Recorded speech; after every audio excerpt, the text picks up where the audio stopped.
akan mewawancarai salah satu pemimpin dari CV Pratama Andal Solusi untuk memenuhi tugas akhir dari mata kuliah kepemimpinan dengan dosen pengampu Pak Santoso. Nah, sekarang kita sudah bersama dengan salah satu pemimpin dari CV Pratama Andal Solusi. Boleh perkenalkan diri dulu, Pak? Halo semuanya, perkenalkan nama saya Michael Wijaya, saya Manager Finance Accounting and Tax di CV Pratama Andal Solusi. Oke, setelah itu kita akan lanjut ke sesi tanya jawab. Untuk pertanyaan pertama nih Pak, apa sih arti kepemimpinan itu menurut Bapak? Oke, jadi kalau menurut saya sebagai seorang pemimpin di perusahaan, kepemimpinan itu adalah suatu hal atau suatu martabat yang harus dimiliki oleh sebuah pemimpin, baik itu di sebuah tim maupun di sebuah perusahaan. Nah, sebagai pemimpin itu, kepemimpinan itu menjadi sebuah hal yang sangat penting bagi baik itu di perusahaan maupun di masyarakat. Seperti itu sih. Untuk pertanyaan kedua, menurut Bapak, karakter apa yang harus dimiliki oleh seorang pemimpin untuk menjadi pemimpin yang baik agar suatu tujuan perusahaan tercapai? Oke, sebenarnya untuk menjadi sebuah pemimpin itu perlu belajar, perlu memahami bagaimana pola tim itu bekerja. Salah satunya beberapa hal yang harus kalian miliki untuk menjadi sebuah pemimpin adalah pertama, kalian tuh harus memiliki jiwa leadership.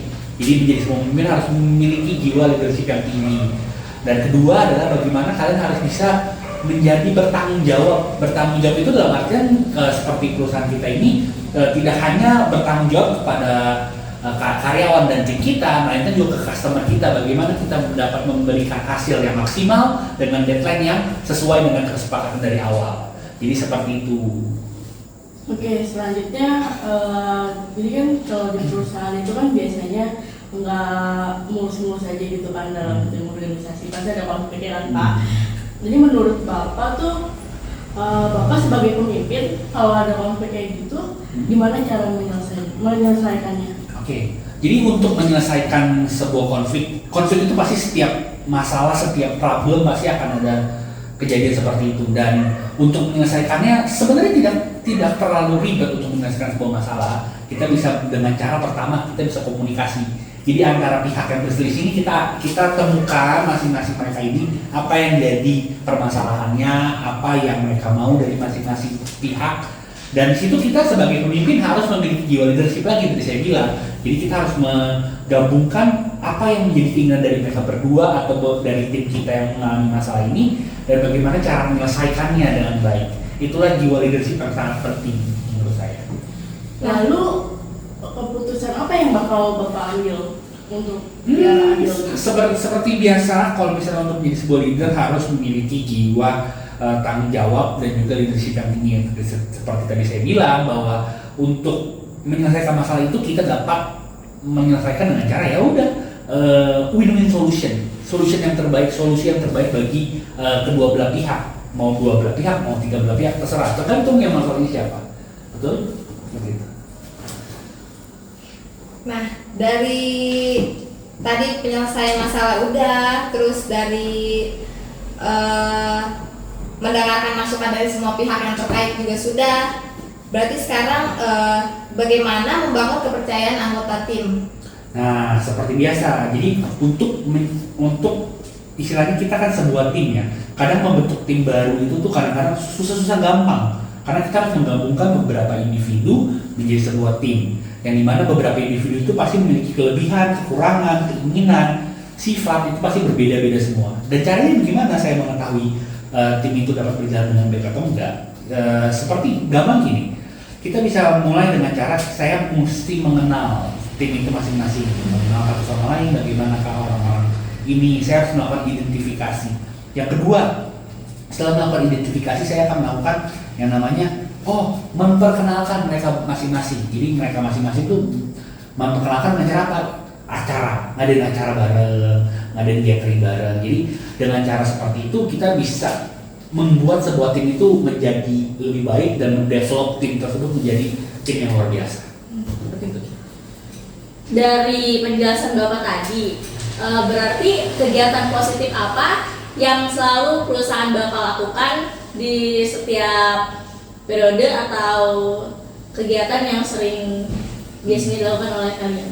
Oke, sebenarnya kita di sini seperti biasa, jadi kan seperti layaknya sebuah perusahaan pada umumnya, setiap akhir tahun kita akan lakukan namanya gathering kantor. Jadi di sini kita akan ada acara pergi outing kantor, mungkin itu dengan beberapa tim, baik itu dengan semua tim. Jadi dengan cara agar semua tim itu dapat berkumpul menjadi satu, bekerja sama, senang-senang bareng. Lalu setelah akhir tahun pasti kan ketika awal tahun kita akan masuk ke peak season. Di peak season itu kita akan bekerja dengan keras, lembur segala macam, itu akan menjadi sebuah hantaman yang keras bagi semua tim. Dan setelah peak season itu kita akan seperti biasa outing lagi.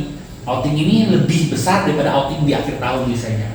Kita akan pergi jalan-jalan bareng sama anak-anak, have fun bareng, dengan mereka tidak harus menjawab pertanyaan klien. Kita istilahnya kita cuti lah untuk beberapa hari. Dan selain itu juga kalau misalnya ada anak yang ulang tahun, kita untuk membuat rasa nyaman bagi anak-anak itu, kita ada acara ulang tahun kecil-kecilan lah buat anak-anak kantor yang ada ulang tahun atau ada yang nikah seperti itu. Di samping dari budaya positif itu, gimana Bapak mengembangkan keterampilan anggota timnya? Oke, mengembangkan keterampilan. Jadi setelah tim itu terbentuk, pasti kan kita perlu untuk membuat mereka jadi mengerti apa yang mereka kerjakan, bagaimana cara penyelesaiannya. Itu kan perlu keterampilan masing-masing orang. Nah, cara membuat keterampilan itu menjadi baik dan lancar, pertama kita bisa melaksanakan namanya acara seperti training. Kita kayak training, oh ini ada aplikasi baru seperti ini, kita penggunaannya seperti ini. Biasanya itu akan dilakukan training. Kedua, kita learning by doing. Jadi case-case yang terjadi setiap permasalahan ini kan pasti kan banyak di lingkungan kita, dan itu pasti kita akan menghadapi masalah-masalah dan kita akan mengajarkan, oh caranya begini, mitigasinya seperti ini. Jadi lebih ke arah learning by doing. Jadi lebih ke arah apa yang terjadi, apa yang kita pelajari, seperti itu. Oke, satu pertanyaan lagi nih Pak. Apa sih tantangan terbesar atau case terbesar yang pernah dihadapin oleh tim Bapak? Dan gimana cara Bapak untuk menyelesaikan case atau tantangan tersebut? Dan gimana Bapak untuk mengarahkan serta membimbing tim Bapak agar case dan tantangan tersebut tuh terpecahkan dan tercapai? Oke. Jadi gini, sebenarnya case setiap masalah tuh ada kesulitan masing-masing. Antara mungkin kesulitan menghadapi timnya sendiri, menghadapi klien, menghadapi orang pihak lain yang berkaitan dengan pekerjaan kita. Tapi mungkin beberapa, kalau dipikir-pikir ya, sebenarnya yang paling susah tuh kemarin sih pas ada masalah pemeriksaan. Jadi pemeriksaan itu banyak melibatkan berbagai macam pihak, baik itu dari segi klien, dari segi kita, dan juga dari segi pihak lain yang menggunakan data kita. Dan di situ untuk mengencourage, untuk menghadapi masalah itu kita perlu kerjasama leadership yang baik sekali. Dan sebenarnya itu bisa berjalan dengan baik dengan kerjasama. Namun akhirnya memang agak sedikit terlambat penyelesaian masalah tersebut. Namun kita bisa menyelesaikannya dengan hasil yang terbaik.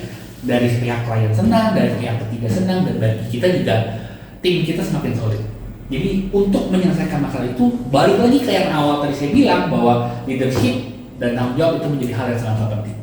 Seperti itu. Oke, sekian dari wawancara kita nih. Jadi wawancara kita sudah selesai. Terima kasih atas tontonan dan sudah menyimak pertanyaan serta jawaban dari kami. Kami undur diri. Terima kasih ya Pak. Terima kasih.